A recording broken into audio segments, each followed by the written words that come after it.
Hi there! Thank you for checking out my channel. Thank you for clicking on this video. This video is part of the series of videos I'm posting to try to help people out when it comes to aptitude tests like the civil service exam.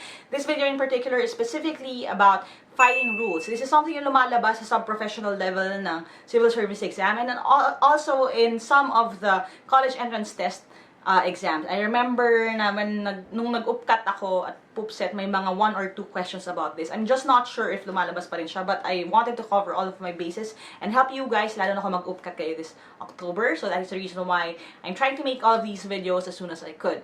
Now, if you notice, yes, iba yung ating setting right here behind me kasi I managed to fix up my room a little bit. And the reason for that is kasi nakatapos na tayo ng civil service review season and while we're waiting for results, I figured I should start cleaning up bago mag-launch na naman sa susunod na season habang may time ako. And that is the reason why dito na siya. Now, if you want me to make a video ng aking parang room tour doon sa mga changes na nangyari behind me, let me know below para I'll take time to do that as well. Alright, so now, we're going to jump right in yung ating lesson for today. Again, clerical operations filing rules. If you encounter questions na ina-arrange kung ano yung mga mauuna, okay, basically alphabetizing, but on steroids, that is what we're going to talk about today. Now, this is the first part of the video series, and the reason why it's chopped up is because there are actually 18 filing rules, and I wanted to make it easier for you guys and make it more easier to digest and more coherent, and that is the reason why we're going to talk about part 1 today. Alright, para hindi siya masyadong mahaba. So at the end of the video, there are also mga questions that you can hit pause on para matry ninyo out yung mga matututunan ninyo. In order for me to show you better, I'm going to switch over to my PC. I'll see you in a bit. Alright, so ito yung filing rules natin, part 1. We're going to talk about the basic rules and how to deal with names. Usually naman sa exam, names talaga yung pinapa-alphabetize, and this will better prepare you for that. If you're taking this sub-professional exam, this is something that you need to master. Alright? Now, how do you do that? The first thing that you need to do is to do the prep work. This part right here is something that not a lot of people know about. Actually, kahit ako, I had to learn this entire concept to be able to teach you better. And I learned this actually halo-halo na from my own research and pati na rin dun sa mga UCC students who helped me out, si Melvin and the others na, kasi ito talaga yung naaral nila sa BS Office Administration. So, ang prep work is this. The first thing you need to do is to drop all spaces and symbols. Ano ibig sabihin nun? Anong example ng space? For example, if ang name niya is, okay, if the name is, sabihin natin, Degia, okay, instead of doing it like that, you have to drop the space. So, magiging Degia siya, one word. Okay?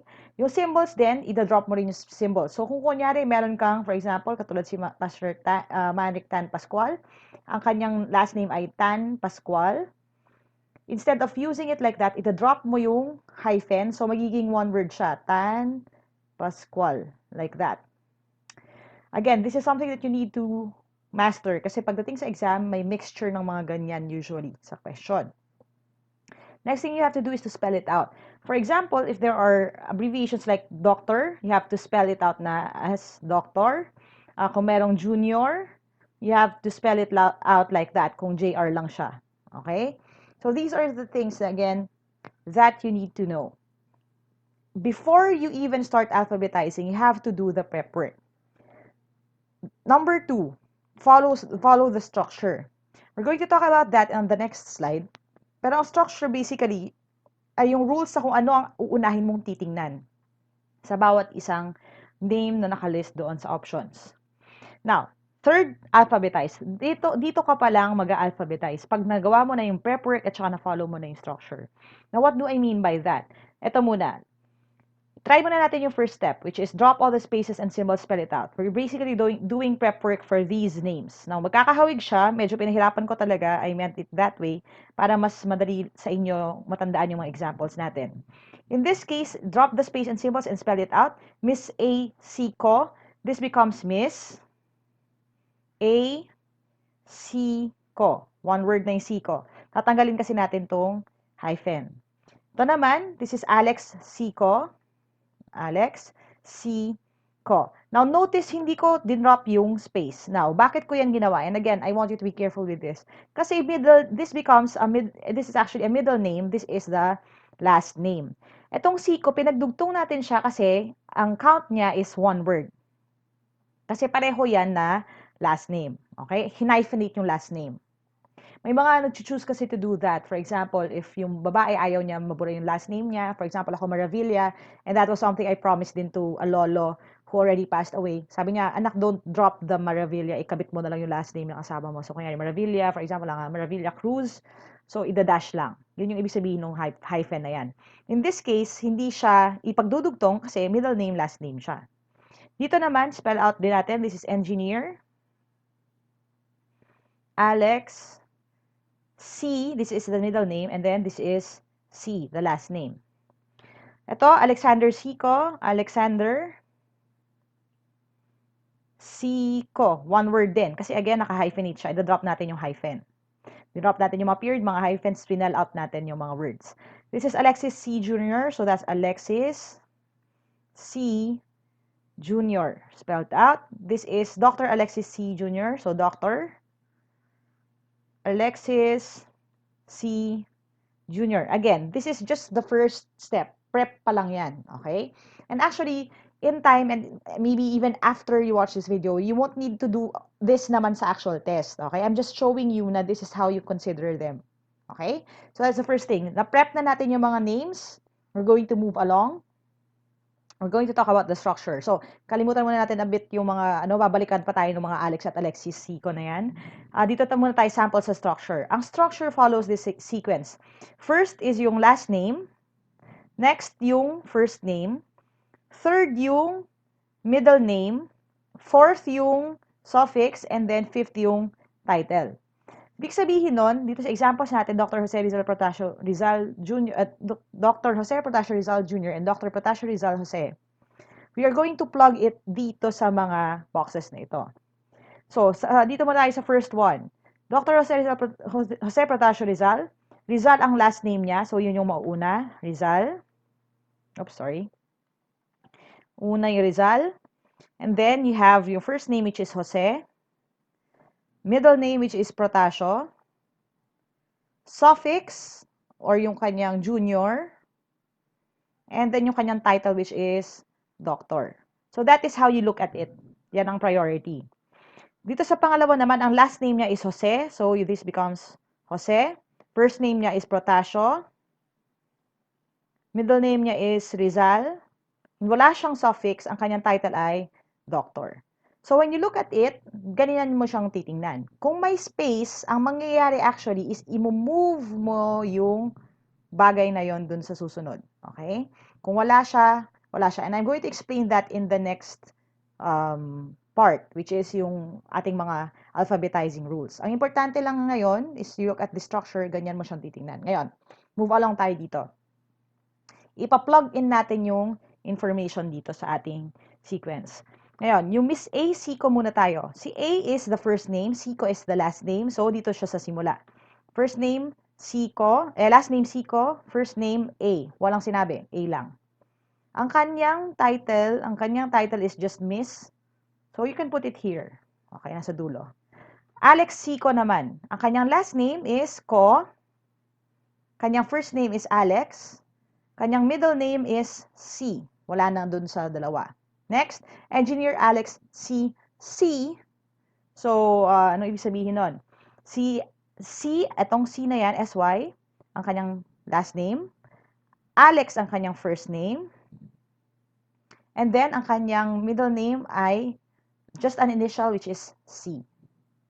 Yung engineer is the title. Again, dito mo ilalagay. Engineer. Alright. Ito naman, Alexis C. Jr. So, you have C uli. Alexis. And then, junior. The junior is the kanyang suffix, junior. Alexander Siko. So, this is Siko. Kanyang first name, Alexander. Wala nang iba. Dr. Alexis C. Jr. naman. Kanyang last name ay C. Ang kanyang first name ay Alexis. Ang kanyang middle name ay hindi minention. Pero meron siyang junior. At saka siya ay isang doctor. So that is how you look at it. Now, the key here is, even before you start alphabetizing, you look at it that way. Priority mo is yung first column, arrange all of those.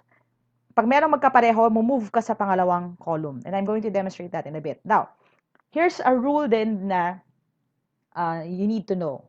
The rule is nothing comes before something. Ang ibig sabihin nun, if magkahawig yung dalawang names, pero mas mahaba yung isang name, mauuna yung mas maikli. Let me demonstrate that. Dito muna tayo dito sa examples natin. So, you have surnames na Ko, Si, Siko. So, ano ibig sabihin nun? ang unang magiging sa sequence is the one with the first letter na pinaka malapit sa alphabet. So, dito, yung Siko, Si, S yon. Yung Ko, Si. C ang first letter niya. So, dun pa lang, at dahil wala naman ng ibang ko, siya ang first na pangalan sa ating sequence. So, siya ang number 1. Si Alex Siko. Okay? Next, we're going to look at the other names ngayon. Now, all the rest have C's. Lahat yan may C. Okay? Merong Siko, merong C. Anong mauuna? Yung Siko o C? Ang mauuna lagi ay yung C. The reason is kasi nothing comes before something. Ibig sabihin, mas maikli yung C. Wala siyang kadugtong na ko, so uunahin mo lahat ng C muna before you even consider yung mga Siko. That would make a big difference kasi pag hindi mo yun ginawa, okay, may tendency na ang mauuna is yung A, Siko or anything like that. So sa mga C muna tayo titingin. Ang 2, 3, 4 positions natin belong to these 3. Yan. Ngayon, dahil pare-pareho na sila ng first name, pupunta tayo sa pangalawang column, which is yung Alex, Alexis, and Alexis. Ngayon, ang Alex ay mas maikli kaysa sa Alexis, right? Although pareho silang may Alex. Ang ibig sabihin nun, si Alex na engineer, siya ang magiging second na position. Kasi Alex C muna bago si Alexis C. So that becomes number 2. Ngayon, yung dalawang Alexis ngayon, pareho na sila, right? Pareho silang Alexis. So, what do you do next? You look at yung mga kasunod. Ngayon, wala silang middle name, so skip natin yan. Doon tayo sa junior. Ngayon, pareho silang may junior. Okay? Pero yung isa may doctor. Now the rule again says nothing comes before something. So, ano ibig sabihin nun? Mauuna muna si junior bago si junior doctor. Kasi this is nothing. Wala siya nito eh. So, ang mangyayari, ito ang magiging 3, ito ang magiging 4. Now, bakit ito importante na matandaan ninyo? Kasi yung iba, tinitingnan lang dun sa kung ano man yung first word. If you do that, mauuna si Dr. Alexis C. Jr. kesa kay Engineer Alex C. So, again, magkakamali na kayo agad. Right there and then. Okay? Now na ubos na natin yung mga C, titingnan na natin yung mga C ko. Ang C ko mo, you have A and Alexander. So, si A, wala siyang karugtong, so nothing comes before something, mauuna siya kay Alexander na may karugtong yung A. So this becomes your 5, and then this becomes your 6. Yan ang sequence niya. Okay? So again, it may seem simple, pero if you don't master the rules, then you will have a hard time dito. Okay? So, best way for you to understand that is to try it out for yourself. Okay, now it's your turn. Arrange these alphabetically. You have John Doe, John De La Cruz, Johnny De La Cruz, Dr. Johnny Doe, and John Doe Jr. Okay, so I'm going to ask you to hit pause now. Alright, let's see how you did. Okay? Now, pagdatingin mo dito, lahat sila, meron naman sila lahat na last name. So, first name, last name, first name, last name sila lahat. So, what do you do next? You look at the last names. You have Doe, De La Cruz, Dodo. So, dalawa lang ang klase ng last name natin. So, anong mauuna? Yung mga De La Cruz ba o yung mga Do? Since DE, okay, ay mauuna sa DO, ibig sabihin, ang mauuna mong i-consider are yung mga De La Cruz. Now, in this case, dahil pareho naman sila ng last name, you have John and Johnny. Anong mauna? John o Johnny? Again, nothing comes before something. Mas mahaba ang Johnny kaysa sa John. So, ang mauuna is John. Ito yung number 1 natin. Number 2 natin si Johnny De La Cruz. Dahil silang dalawa lang naman ang De La Cruz. After we do that, makakatingin na tayo dun sa mga Doe. Ngayon, dun sa Does natin, we have John Doe, Dr. Johnny Doe, or Johnny Doe Doctor, and Doe John Jr. So, ano gagawin natin? Pare-pareho sila ng last name, hindi na natin siya isipin. Tatalon tayo sa second column, which is yung kanyang first name. You have John, Johnny, and John. So, mauuna yung mga John kesa sa mga Johnny kasi nga again, nothing comes before something. So, ang mauuna ay si John Doe at o si John Doe Jr. At dahil ito ay walang suffix, ito ay may junior, nothing comes before something, dun tayo sa walang cheche boreche. So, ang masusunod ay si John Doe. After niya ay si John Doe Jr. And then, dun pa lang si Dr. Johnny Doe. Siya ang number 5. That is your answer. Yan ang structure natin. Ang kanyang sequence ay B, C, A, E, and then D. I hope you got that right. Okay? So again, I'll post more exercises naman din on our Facebook page if you want to practice. Alright, I hope you learned something today. If you did, click thumbs up. Make sure that you share this video with your friends, lalo kung mag-exam din sila. And if you want to know as soon as a new video posts, hit subscribe, hit the bell icon para ma-notify kayo pag ready na siya. And if you want to reach out to me directly, go to www.facebook.com/teamlaika to find out how you can watch me teach online or how you can get your own review materials. So thank you guys for watching. God bless you. Aja Aja. Kaya niyo yan. And I'll see you on my next video. Bye for now.